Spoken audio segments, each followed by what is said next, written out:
On, how y'all doing? What's happening? I think it's gonna be about Dwight Howard says in his peak in his prime, he takes himself of Nikola Jokic. And my reaction is look, I like Dwight Howard. And even though I'm Shaq fan from back in the day and I grew up with Shaq when he dissed Dwight. Dwight on defense was a beast. He was feasting and he was something else. And as a matter of fact, he was like a bigger version of David Robinson.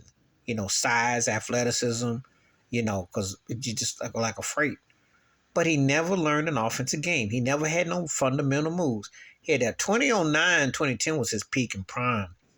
But he didn't have a go-to move. I remember in the finals against the Lakers when Phil laned on him, they stripped him, picked him clean. When he played with James Harden, that was his best chance to showcase his athleticism on the offensive side. He just was not there. James Harden would use him as a big old tree in the screen. He didn't have nothing. You can't compare yourself to a walking triple-double. I mean, Nikola Jokic didn't just average he averaged 30, 10, and 10. I mean, he's putting up monstrous numbers. He's in Wilt Chamberlain neighborhood, okay? I don't look at Dwight Howard like that.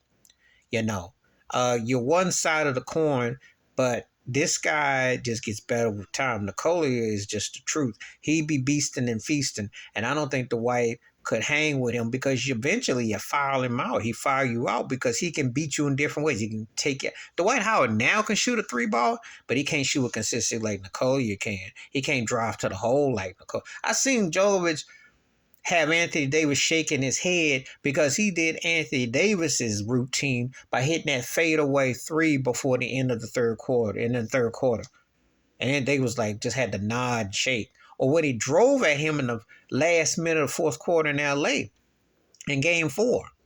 Dwight Howard ain't never do that.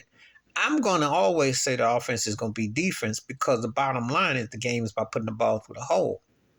Now, if you mix the two together, you'd have the most unstoppable, most dominant force ever.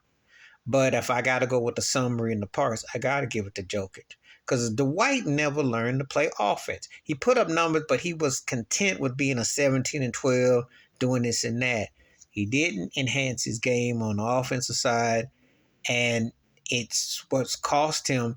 And I think with the respect and credibility, too, amongst his peers, because people used to trip and clown on him. I seen Cat whistle him, be it Kobe or Durant, and talk trash.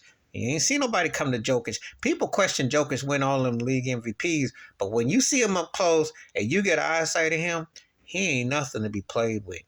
Darvin Ham, the Lakers head coach, said that monster up in the high altitude in Denver, we got to worry about that guy.